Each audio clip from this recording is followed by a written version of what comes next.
High loop है। आपका स्वागत है गाची याकुता के एपिसोड नंबर 4 पर। अगर आपने इससे पहले वाला एपिसोड नहीं देखा है तो डिस्क्रिप्शन पर लिंक मिल जाएगा जहां से आप पिछले एपिसोड को एंजॉय कर सकते हो। तो जानते हैं गाची याकुता की आगे की कहानी को एपिसोड नंबर 4 के साथ। तो जैसा कि हमने लास्ट एपिसोड में देखा था, रूडो कुछ नए लोगों से मिलता है जैसे जंका और रियो। उसके बाद वो गाड़ी पर बैठकर क्लीनर हेडक्वार्टर में जाने लगते हैं। अब आगे ये लोग एक बंजर शहर से होते हुए एक टनल में जाके घुसते हैं और टनल की दूसरी तरफ क्लीनर हेडक्वार्टर था। रिसेप्शनिस्ट पर एक सैम्यू नाम की लड़की बैठी हुई थी। रियो और जंका रूडो को गुड बाय कहकर अभी के लिए चले जाते हैं। एंजिन अब बोलता है कि सैम्यू तुम्हें पहले चेक करेगी। रूडो के सामने 2 मच्छर उड़ रहे थे जिसे सैम्यू एक चम्मच से मार देती है। सैम्यू कहती है कि मुझे तुम्हारे बारे में एंजिन ने सब कुछ बता दिया है कि तुम कहां से आई हो और तुम में कितना ज्यादा पोटेंशियल है। एंजिन अब बताता है कि सैम्यू का वाइटल इंस्ट्रूमेंट उसका चश्मा है। वो चश्मा सैम्यू का विजन इनहेंस कर देता है जिससे सैम्यू किसी के भी अंदर झांक सकती है। अब जब सैम्यू रूडो के अंदर झांकती है तो उसे बस अंधेरा दिखता है जिससे वो थोड़ी डर जाती है। पर वो एंजिन से कहती है कि इसका शरीर बहुत ज्यादा मजबूत है तो इसे ज्यादा ट्रेनिंग नहीं देना पड़ेगा और इसका वाइटल इंस्ट्रूमेंट भी काफी अच्छा है बाय द वे, लेकिन इसे उसकी पावर इस्तेमाल करना सिखाना पड़ेगा। और भी कुछ जरूरी बातें थी लेकिन सैम्यू रूडो को नहीं बताती है। उसके बाद सैम्यू कहती है रूडो तुम्हारे गर्दन पर पॉटी क्यों लगी है, जो सुनकर एंजिन हंसने लगता है और कहता है इसी वजह से इसके आजू बाजू इतने सारी मक्खियां उड़ रही थी। उसके बाद एंजिन रूडो को बॉस के पास लेके जाने लगता है, लेकिन एंजिन समझ गया था कि कुछ तो ऐसा है जो सैम्यू मुझे नहीं बता रही है। रास्ते में एंजिन रूडो को बताता है कि हमारी टीम में टोटल 100 मेंबर हैं जो कि 3 हिस्सों में बटे हुए हैं, कॉम्बिटेंट, सेंटिनल्स और सपोर्टर्स। लेकिन वो सब अपने मिशन पर इधर उधर जाते रहते हैं तो सबको एक साथ देखना मुश्किल है। एंजिन एक कमरा खोलता है ताकि रूडो को कुछ क्लीनर से मिला सके, लेकिन इस रूम में काफी सारे लोग थे इसलिए एंजिन दरवाजा फिर बंद कर देता है। उसके बाद ये दोनों बॉस के कमरे के पास जाते हैं। रूडो बस बॉस से ऊपर जाने का रास्ता पूछना चाहता था, लेकिन अब एंजिन रूडो को रोकते हुए बोलता है यहाँ पर कुछ भी फ्री में नहीं मिलता है, इन्फॉर्मेशन भी नहीं, तुम्हें इसके बदले यहाँ पर काम करना होगा। और हाँ, बॉस से ये कभी मत पूछना कि तुम्हारा वाइटल इंस्ट्रूमेंट क्या है, क्योंकि हम क्लीनर्स को भी नहीं पता है कि उनका वाइटल इंस्ट्रूमेंट क्या है और उनमें कौन सी पावर है। लेकिन फिर भी हम लोग बॉस का ऑर्डर मानते हैं, इसीलिए नहीं कि हम बॉस से डरते हैं, इसलिए क्योंकि हम अपने बॉस पे भरोसा रखते हैं। रूडो अब दरवाजा खोलता है लेकिन अंदर कोई नहीं होता। सैम्यू बताती है कि बॉस किसी काम से बाहर गए हैं और कुछ दिनों तक नहीं आएंगे। ये सुन रूडो काफी ज्यादा गुस्सा हो जाता है क्योंकि वो बॉस के साथ बात करने आया था पर उसे कुछ ही दिनों तक इंतजार करना पड़ेगा। तभी यहाँ पर रियो आके कहती है कि तुम हमारे साथ काम पे क्यों नहीं आते, जब तक बॉस यहाँ पर नहीं आते रूडो ऑफिशियली क्लीनर नहीं बन सकता। रूडो क्यों ना तुम हमारे साथ थोड़ा सा चलो, इससे तुम्हारी ट्रेनिंग भी हो जाएगी और हम दोनों एक दूसरे को अच्छे से जान पाएंगे। ये सब सुनकर रूडो की बोलती बंद हो जाती है। इसके बाद सैम्यू इनका मिशन एक्सप्लेन करती है। पॉल्यूटेड जोन के पास एक टाउन है जिसके बैरिकेड्स पर कुछ छोटे ट्रैश मॉन्स्टर हमला कर रहे हैं और हमें उनको जाके खत्म करना है। रूडो पूछता है कि ये पॉल्यूटेड जोन क्या होता है तो सैम्यू बताती है इस जगह को 3 हिस्से में बांटा जाता है। सेफ जोन जहाँ पर इंसान रहते हैं, पॉल्यूटेड जोन जहाँ पर ट्रैश मॉन्स्टर रहते हैं और जिस जगह पर रूडो गिरा था उसे नो मैन लैंड कहते हैं जो सबसे ज्यादा खतरनाक होती है। और अब तक हमें 6 नो मैन लैंड के बारे में पता है क्योंकि ज्यादातर लोग जब जाते हैं तो उनका टिकट कट जाता है ऊपर का। और इन जगह पर इतने बड़े ट्रैश मॉन्स्टर होते हैं कि इनके सामने गिवर्स भी कमजोर हो जाते हैं। तुम्हारी किस्मत अच्छी थी कि तुम्हें एंजिन ने बचा लिया। अब वो एंजिन से पूछते हैं कि एंजिन तुम वहाँ पर क्यों गए थे। एंजिन बोलता है कि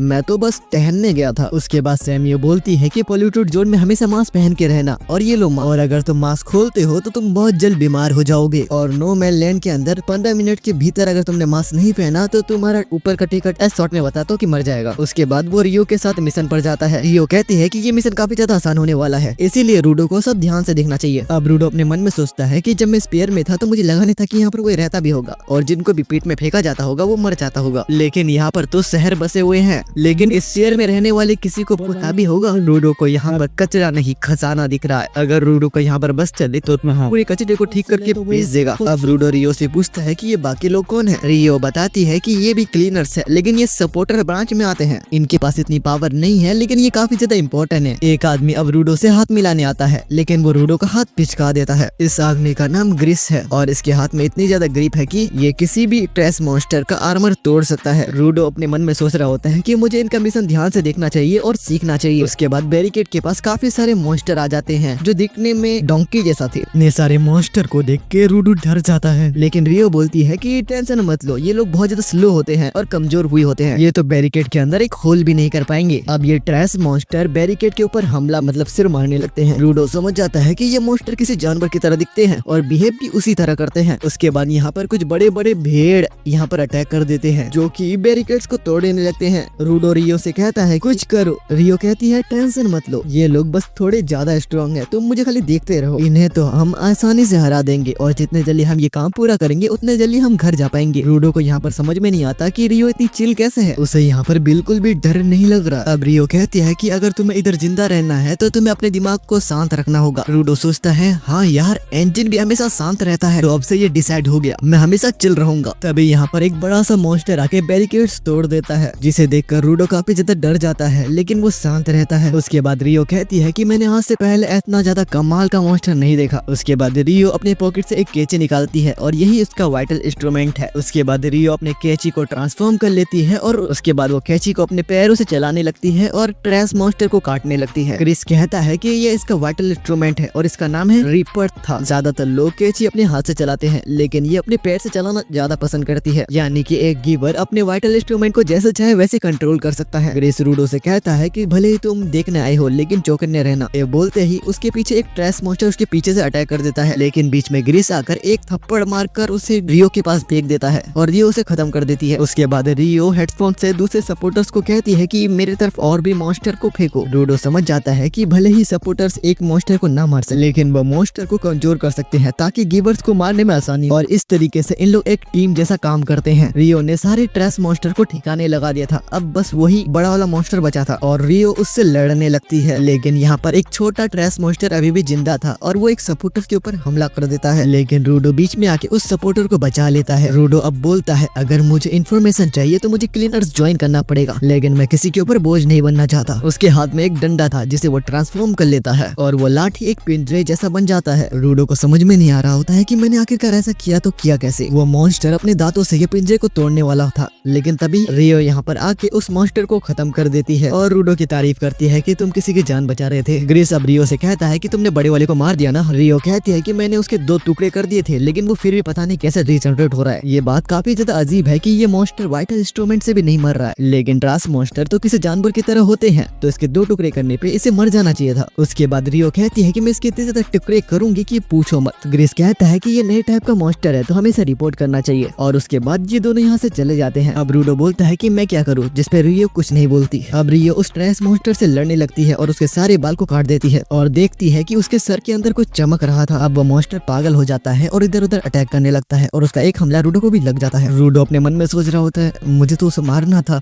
जिसने रैक्टो को मारा था, और स्पीयर में रहने वाले सारे लोगों को सबक भी सिखाना है, लेकिन मैं तो अपनी पावर को ही समझ नहीं पा रहा। मैं यूजलेस हूँ, मैं एक कचड़ा हूँ। तभी ग्रिस रूडो का हाथ पकड़ लेता है और उसे लेके भागने लगता है और ग्रिस रूडो को मोटिवेट करता है कि तुम हार नहीं मान सकते। अब यहाँ पर रियो को मॉन्स्टर का वीक पॉइंट मिल चुका था जो कि सिर में है, और वो इसी पे अटैक करती है, जिससे वो मॉन्स्टर टुकड़ों में बिखर जाता है और धूल बन जाता है।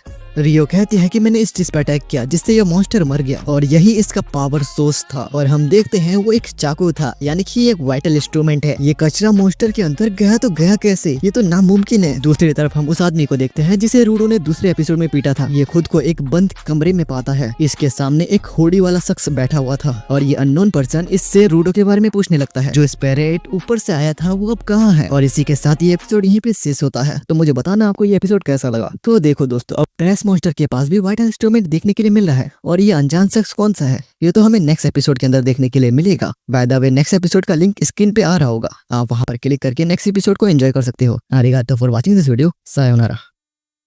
पैसा पैसा पैसा पैसा ये पैसा, दुनिया में सब कुछ है पैसा, ये दुनिया है तुम्हारी घर है पैसा, पैसा पैसा पैसा पैसा पैसा।